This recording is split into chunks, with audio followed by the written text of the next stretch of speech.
A Marcela é arquiteta e urbanista pela Universidade Federal de Santa Maria, é doutora em transporte pela Escola de Engenharia de São Carlos, em 2008, com estágio na Universidade de Minho, em Portugal, Braga.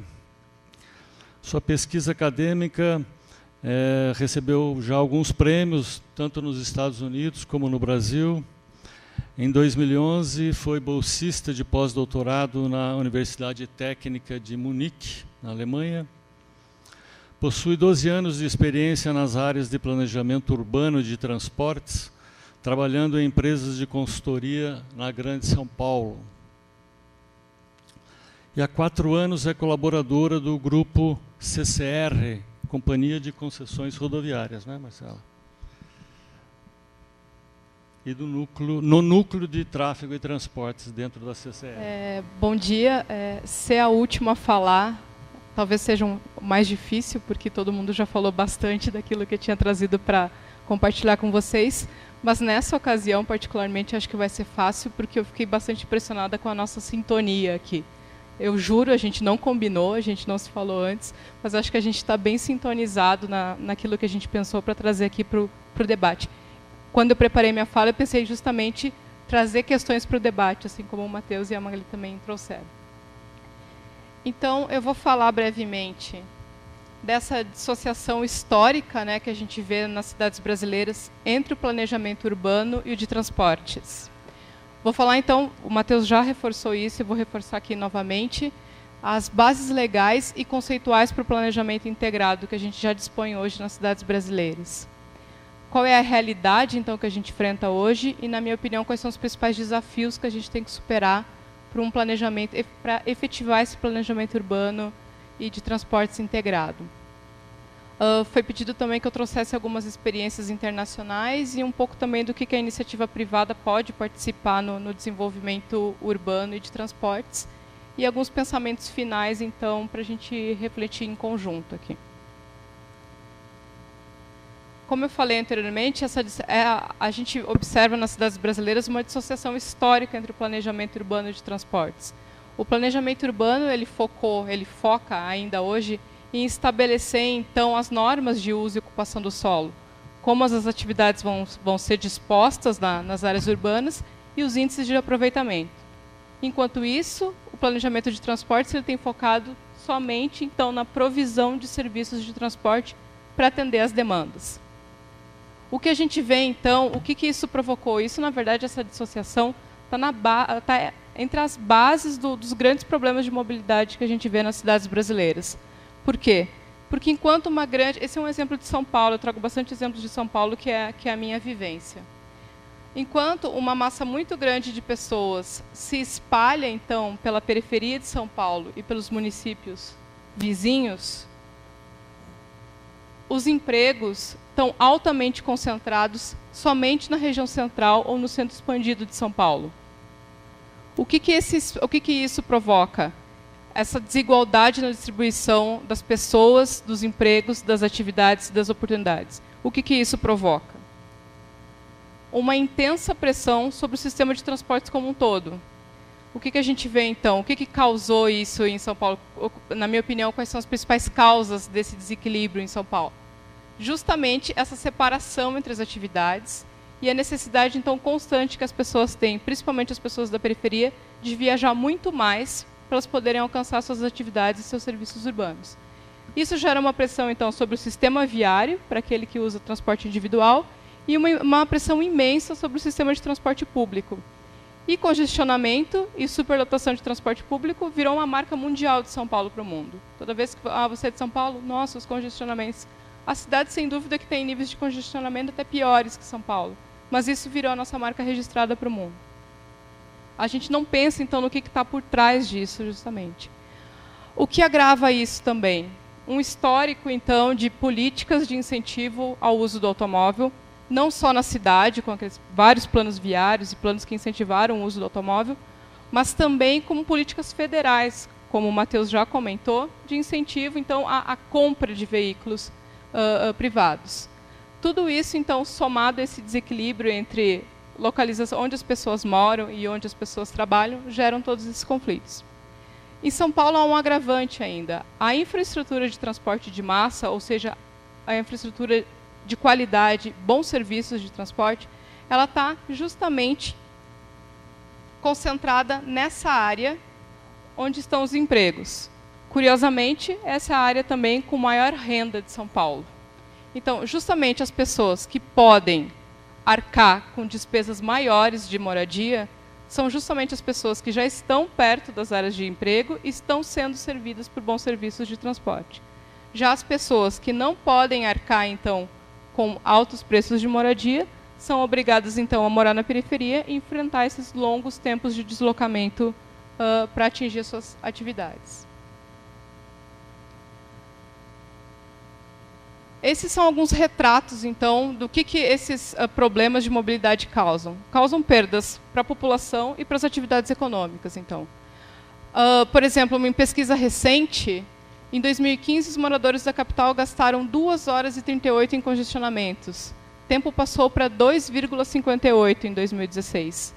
Mesmo com a queda da atividade econômica, mesmo com a crise e com alguma redução que você já vê no volume de passageiros no transporte coletivo, e até mesmo nos índices médios de congestionamento, a gente vê que a vida da população ainda está piorando. Os tempos de viagem ainda estão aumentando. E isso não tem sido acompanhado, por exemplo, por políticas públicas de uso e ocupação do solo, e principalmente por uma expansão do sistema de transporte público. Em São Paulo, desde 1974, quando o metrô foi inaugurado, a rede cresceu em média 1,7 km por ano. Isso é muito pouco para uma cidade que necessita tanto de transporte de massa de longa distância e de qualidade. Outros prejuízos, então, prejuízos para o dia a dia das pessoas. As pessoas mudam a sua vida, mudam seus hábitos, mudam o seu modo de agir. Já que é difícil mudar onde você mora, você tem que criar estratégias para poder viver diariamente em São Paulo. Então, você sai muito mais cedo do trabalho, você chega muito mais cedo no trabalho para evitar aqueles horários de congestionamento, e você vira um selvagem no transporte coletivo. Essa reportagem aqui, eu não trouxe ela completa, mas ela é bem interessante. Mostra justamente o que as pessoas fazem dentro dos vagões do metrô e do trem em São Paulo, justamente para conseguir um lugar, para conseguir fazer a sua viagem e chegar no seu trabalho. Então, assim, é impressionante o nível de estresse e o nível de desconforto, principalmente nas grandes cidades, que as pessoas são submetidas para poder conseguir chegar nos seus empregos. Isso não traz só também prejuízos pessoais para as famílias e para as vidas, mas também traz prejuízos para os setores econômicos. Então, esses prejuízos já foram calculados. Isso aqui já é um cálculo já mais antigo, se não me engano, de 2012. Já os prejuízos do congestionamento já eram computados em torno de 50 bilhões por ano em São Paulo. Esses prejuízos, então, são relacionados a cadeias logísticas, a prejuízos de todas as atividades econômicas, mas também, em grande parte, justamente por esse período, por todas essas horas de produção que as pessoas perdem se deslocando para os seus locais de trabalho. Esse padrão de desenvolvimento periferia-centro, de deslocamento periferia-centro, não é um privilégio só das cidades grandes. Eu fiz um exercício caseiro, até por causa dessa ocasião aqui, queria até pedir desculpa pela qualidade das imagens, elas não estão muito boas, mas eu resolvi fazer um exercício caseiro com São Carlos, que foi um lugar onde eu vivi e conheço pouco e sempre tenho curiosidade de saber como está. Essa é uma imagem da cidade no ano de 2001, quando eu vim morar aqui e iniciei meus estudos de pós-graduação no Departamento de Transportes da USP. Essa já é uma imagem de São Carlos em 2008, quando eu estava concluindo meu doutorado, que foi a formulação do Índice de Mobilidade Urbana Sustentável, e fiz uma aplicação desse índice para São Carlos para validação. Eu selecionei alguns indicadores que têm a ver justamente com planejamento urbano, com uso do solo, uso e ocupação do solo e transportes, só para a gente dar uma revisitada. Em 2008, então, quando o IMOS foi calculado, a acessibilidade ao transporte público, que representava a proximidade das pessoas a um ponto de acesso ao transporte público, ela estava em 63% da população. Esse score nada mais é do que um score normalizado para depois esses indicadores poderem serem combinados e gerar uma medida que vai entre 0 e 1. Nesse ano, em 2008, o IMOS de São Carlos, ele totalizou 0,58, que é mais ou menos um pouco acima do nível médio da escala, que é 0,5. Então, São Carlos estava posicionado um pouquinho acima da média da escala do do índice proposto. A acessibilidade, então, estava um pouco acima da média também.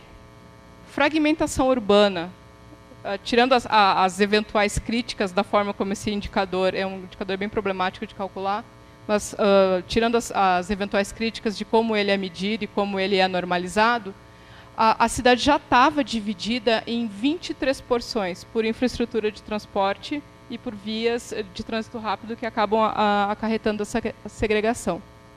Esse score já não era bom para São Carlos, então, em 2008. A distância média de viagem por todos os modos de transporte era em torno de 2,3 quilômetros, com um bom score, então, uma boa medida para esse indicador. O tempo de viagem também era baixo, de 11 minutos, e atingiu o score máximo igual a 1. Os vazios urbanos, que se refere ao percentual de vazios, né, na cidade, eles estavam em 20%. Também era um número bom, com um score de 0,75.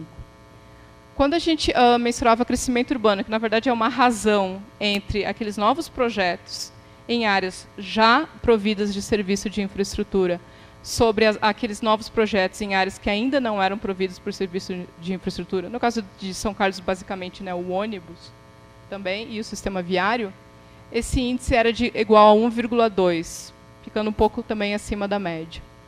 O índice de uso misto, que na verdade não era o índice medido, mas sim um índice previsto na legislação de uso e ocupação do solo de São Carlos, era de 91% das áreas do município, elas podiam então ser ocupadas por uso misto. Isso que a gente quer incentivar justamente para reduzir a necessidade de deslocamentos. Também, então, esse score era alto. A velocidade média do tráfego naquele ano, medida em algumas vias principais da cidade, era 39 km por hora. É uma boa velocidade, se comparado principalmente às cidades maiores. A extensão da rede de transporte público, no entanto, comparada à extensão total do sistema viário, era um pouco baixa, era de 30%, gerando um score baixo de 0,13. E a proporção de viagens, então, que estavam sendo realizadas por modos coletivos, comparado, então, à proporção de viagens que são realizadas por modo individual, estava em torno de 0,6, um score 0. Então, em 2008, quando a gente estava concluindo essa análise, somente fragmentação urbana, extensão da rede de transporte público e a proporção de viagens por coletivo e individual estavam com scores, digamos, ruins para São Carlos. Curiosamente, então, eu peguei a imagem de 2016 para a cidade. E o que me chamou a atenção? Não fiz uma análise mais aprofundada, mas o que salta aos olhos quando você troca as imagens aqui, você sobrepõe as imagens? Justamente o crescimento dessas duas áreas aqui a norte da cidade. Teve um crescimento também bastante significativo no sul, mas eu só estou trazendo para a gente discutir um exemplo desse crescimento a norte da cidade. Justamente, então, as margens de duas rodovias, a SP-310 e a SP-318. Então, o que chama a atenção? De novo, aquele padrão de desenvolvimento periférico acontecendo numa cidade de porte médio como São Carlos, que tinha vazios urbanos e tinha áreas potenciais para serem lançadas ainda nessa região mais central. Quando eu fui fazer, e com um agravante também, pessoas morando na beira das rodovias, onde não tem característica para esse tipo de deslocamento, que é o deslocamento urbano, né, que é um deslocamento mais de curta distância, com velocidade mais baixa, mais frequente e que enfrenta picos, né, coisa que o tráfego rodoviário já tem picos mais diluídos. Então, não é, digamos, o sistema viário adequado justamente para essas entradas e saídas, enfim, para esse tipo de ocupação. Olhando, então, esse padrão de desenvolvimento, eu fui tentar ver mais a fundo do que se tratava. Se tratava, então, condomínios de médio e alto padrão, justamente aos quais a gente associa um número maior de deslocamentos por transporte individual. Nenhuma crítica a essa forma de moradia. Em cidades que a gente está enfrentando problemas constantes de segurança urbana, cidades com baixa qualidade ambiental, também uma questão cultural, da gente gostar de usar o carro e já estar acostumado a usar o carro para comprar até o pãozinho na padaria, é natural que a gente procure esse tipo de moradia para a gente se sentir confortável e seguro. O mercado imobiliário vê, interpreta isso e oferece esse tipo de produto. A legislação urbanística também permite que isso aconteça, porque muitas dessas áreas, eu não sei exatamente no caso de São Carlos, mas muitas dessas áreas são, inclusive, marcadas como áreas de desenvolvimento e expansão urbana. A questão é, esse tipo de desenvolvimento tem levado, então, a cidade para qual caminho? Será que com esse tipo de desenvolvimento urbano de São Carlos e de outras cidades, a gente está indo para mais próximo de 1, que seria o índice de mobilidade urbana sustentável máximo? A gente está indo para um caminho da sustentabilidade, ou a gente está se aproximando mais do 0, que é ficar com problemas ainda mais sérios de mobilidade? Então, é uma curiosidade, acho que o professor Antônio Nelson aqui, se não me engano, vai ter uma nova pesquisa OD para São Carlos? Quem sabe? Quem sabe, então, com uma nova pesquisa OD e alguém disposto, justamente no ano que vem, que vai ter o aniversário de 10 anos do IMOS, quem sabe alguém se dispõe a fazer essa avaliação e tirar essa curiosidade que eu tive quando vim para esse evento. Estamos caminhando para o bem ou para o mal? E será que esse tipo de desenvolvimento, será que as últimas políticas implantadas aqui na cidade e esse fenômeno que aconteceu no país tem levado a nossa cidade para que caminho? O Matheus já bem falou, eu não vou falar em detalhes aqui, até por causa do meu tempo. As bases legais e as bases conceituais a gente já tem e já tem há algum tempo. Então, não é por falta de referências legais, conceituais e nem mesmo acesso a boas práticas que a gente não sabe o que fazer. Mas por que a gente não está conseguindo fazer? Em primeiro lugar, quando a gente vê o percentual de municípios que conseguiram desenvolver os seus planos diretores, você vê que tem um percentual razoável de cidades que já fizeram seus planos ou que estão desenvolvendo. A grande dificuldade, então, é a aprovação desses planos também. Quando você fala, então, isso são levantamentos do IBGE. Quando você vê, então, as cidades que dispõem de pelo menos um instrumento de planejamento, você vê, então, que a maioria das cidades também dispõe de pelo menos um instrumento de planejamento, tais como aqueles previstos no Estatuto da Cidade. O que a gente vê, em geral, é que esse instrumento se resume à Lei de Uso e Ocupação do Solo. Aqueles outros instrumentos extremamente interessantes previstos para o Estatuto da Cidade ainda não têm sido implantados efetivamente nas cidades brasileiras. Quando você vai olhar o plano de mobilidade, ou o PlanMob, você já vê que um percentual muito mais baixo de cidades, daquelas cidades enquadradas na lei, por exemplo, conseguiram desenvolver seus planos. E grande parte também não conseguiu aprovar os seus planos nas câmaras municipais. Eu não conheço a fundo, mas eu já vi alguns desses planos, e há uma crítica que eu acho que não é só minha, mas também é uma crítica também de outras pessoas e de outros órgãos que analisam esses planos, é que eles não têm passado de extensos diagnósticos, são feitos diagnósticos muito detalhados, inclusive muito caros, porque existem pesquisas de origem e destino, pesquisas de diferentes naturezas, contratação de consultorias e pessoal especializado. Enfim, tem se concentrado muito nos diagnósticos, não que isso não seja importante, mas esses planos têm acabado se resumindo aos diagnósticos. O que a gente vê são poucas proposições, e esses planos têm acabado ficando no nível de cartas de intenção. Você não consegue fazer com que a evolução, a transformação desses planos ou dessas diretrizes justamente para projetos e ações efetivas para a mobilidade urbana das cidades. Então, com tudo isso, a gente tem as bases legais, a gente sabe o que fazer, a gente sabe onde buscar. Quais são os desafios, na minha opinião, e eu acho que isso a gente está bastante em linha, nós três, quanto a isso. A Magali falou e o Matheus também falou. Eu acho que um dos grandes desafios é superar essa excessiva setorização no planejamento urbano de transportes nas cidades brasileiras. São muitos órgãos, muitas entidades, muitas empresas, muitas companhias que não se conversam, não se coordenam e não se integram, apesar de nossos recentes esforços. Também a ausência de uma autoridade centralizadora e coordenadora desses esforços, que também é uma coisa que tem sido discutida amplamente no Brasil, essa questão das autoridades metropolitanas, por exemplo. Isso aqui é só para ilustrar a complexidade, por exemplo, no caso de uma metrópole como São Paulo. A gente tem os órgãos que atuam na metrópole estaduais, que são secretarias, empresas, autarquias. Por exemplo, só no caso do transporte metroferroviário, o transporte de massa de São Paulo, a gente tem o metrô, a CPTM e ainda o ônibus, a MTU, atuando. No nível dos municípios, a gente também tem suas respectivas secretarias, suas empresas, suas autarquias. No caso de uma metrópole como São Paulo, a gente multiplica isso por 39, por exemplo. São 39 municípios com sua estrutura, com seus planos, com suas particularidades. Municípios que vão de 11 milhões de habitantes até 80 mil habitantes, enfim, tem números discrepantes desses municípios da região metropolitana de São Paulo. E todos esses precisariam, então, se conversar, se alinhar e se integrar. E, muito provavelmente, com o auxílio, então, de uma autoridade metropolitana para poder coordenar todos esses esforços. Isso não existe hoje numa metrópole como São Paulo, por exemplo.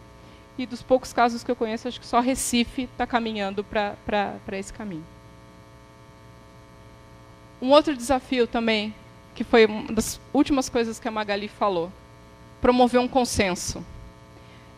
Somada essa setorização, o consenso entre os órgãos, a gente precisa também estabelecer um consenso com a comunidade. Ela precisa ser ativa, precisa participar e precisa opinar.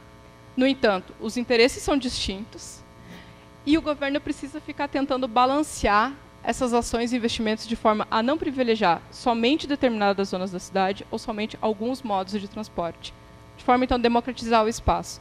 Eu acho que um dos exemplos mais emblemáticos dos últimos tempos é quem lembra da localização das estações da linha 6 do metrô em São Paulo, na região da chamada linha das universidades, onde, em um determinado bairro, os moradores eles ficaram totalmente contra a implantação dessas estações de metrô, ficaram tentando fazer um ajuste fino da sua localização. Na verdade, o desejo é que essas estações nem tivessem lá, justamente porque não ia ao encontro das necessidades ou das preferências culturais das pessoas desse bairro. Então, acho que isso é um exemplo bem emblemático da dificuldade de conciliar esses interesses para um planejamento de uma cidade ou de uma metrópole. E, finalmente, colocar aquela papelada toda dos planos em prática, né? Como que a gente faz isso? Precisa vontade política, porque algumas ações vão doer e não vão ser muito bem vistas por determinados setores da sociedade. E falta também capacidade, ou um grande desafio, a capacidade técnica e gerencial para a gente implementar esses planos. Vocês são gestores, vocês sabem da dificuldade que a gente tem. Equipes reduzidas, orçamento reduzido, uma dificuldade imensa da gente implementar essas ações. E outro ponto crucial, que o Matheus também já falou, o financiamento. Qual é a forma de financiamento da mobilidade urbana? Isso tem sido muito discutido também. O poder público ele não consegue arcar com todas essas despesas, ainda mais num momento de crise econômica como o Brasil está enfrentando. Então, quais são as outras formas de financiamento que a gente pode ter para proporcionar esse desenvolvimento urbano de transportes que a gente tanto precisa? Finalmente, então, quando a gente fala de exemplos, a gente tem exemplos para onde recorrer. Eu não trouxe nenhum estudo de caso específico, mas é uma referência. Eu estive lá, não trabalhei diretamente nisso, mas vivi um pouco e estava próxima desses trabalhos, apesar de não estar participando diretamente deles. Mas acho que Munique é uma referência para a gente se inspirar, uma referência para a gente buscar. Lá, Magali, a academia e a indústria estão muito perto do planejamento das cidades. Eles participam como consultores, justamente junto com a municipalidade, para o planejamento da cidade. A comunidade é extremamente engajada, nada passa sem o crivo da comunidade. Há, então, uma visão firme, consistente de futuro. É uma cidade que o transporte público tem que se sobrepor ao transporte individual justamente para a qualidade ambiental da cidade. Então, desde a década de 1990, a cidade é reconhecida como uma cidade com desenvolvimento orientado aos transportes. E isso só vem se fortalecendo ao longo do tempo, mesmo sendo a terra dos grandes produtores de automóvel do mundo, dos maiores produtores de automóvel do mundo. Então, tudo isso faz com que a cidade tenha um ambiente muito saudável para o planejamento integrado. Eles são germânicos, eles estão na Europa, eles têm muito mais dinheiro do que a gente, têm muito mais tradição do que a gente, mas, enfim, a gente também tem as nossas bases, a gente tem que, na verdade, começar a tentar se espelhar nisso e perseguir, enfim, e tentar aprender dessas lições, o que a gente pode trazer aqui para a nossa realidade brasileira. E, finalmente, então, como que a iniciativa privada ela pode participar? Na verdade, isso é uma coisa bastante inicial, acho que ainda em construção. No Brasil, a gente tem algumas barreiras ideológicas muito grandes, justamente para a participação da iniciativa privada no desenvolvimento urbano e, principalmente, também na provisão de serviços de transportes. Mas isso tem acontecido, né, de uma forma ou de outra, através das concessões dos serviços públicos, né? E eu só queria destacar mais recentemente uma série de projetos, por exemplo, que São Paulo está lançando, que são as linhas 5 e 17, que devem ir para a licitação em breve, as linhas 8 e 9, que também foi feito um procedimento de manifestação de interesse, e agora a linha 15. Ontem foram divulgados os documentos da consulta pública para a concessão da linha 15 do monotrilho na Zona Leste de São Paulo, no início da Zona Leste de São Paulo. E nesses processos, para todas essas linhas, foi feito um procedimento de manifestação de interesse, onde, então, o governo ele chama, através de um processo formal, a iniciativa privada, autoriza empresas, grupos, consultorias, enfim, qualquer pessoa interessada a desenvolver estudos, e a iniciativa privada pode, então, entregar suas proposições, entregar suas ideias e ações, que depois vão ser lidas, vão ser discutidas e, eventualmente, aproveitadas ou não, justamente para a viabilização, então, de serviços de transporte público ou melhoria de serviços já implantados. E sempre nesse contexto, então, tem, dentro do escopo dessas manifestações de interesse, há uma parte de receitas acessórias, que, então, envolve questões de desenvolvimento imobiliário, todas essas questões que devem estar em linha, então, com os objetivos do Plano Diretor Estratégico, no caso de São Paulo, de 2014, justamente para incentivar esse adensamento em torno das redes de infraestrutura e de transporte de massa. Então, só por fim, a mensagem que eu passei durante essa apresentação. Esse hiato permanece, né, entre planejamento urbano e de transportes, apesar da gente já ter um caminho, uma base conceitual forte, esse hiato permanece, a gente não está conseguindo efetivar realmente essa integração. Esses problemas são ocasionados principalmente pelas dificuldades institucionais, organizacionais e técnicas, e principalmente financeira dos nossos municípios. Há uma dificuldade muito grande de se mudar a cultura, não só a cultura das pessoas, mas também a cultura de gestão, é uma cultura muito difícil de ser mudada também. Cada um tende a cuidar somente do seu setor, e isso apesar dos esforços, continua muito forte. E que, sim, a participação da iniciativa privada ela pode ocorrer, mas ela tem que ser guiada pelo poder público e tem que estar em linha com as diretrizes e planos integrados dos municípios. Então, esse é o recado para a gente pensar um pouco também nessas novas formas associadas a essas novas formas de financiamento da mobilidade. É isso. Obrigada.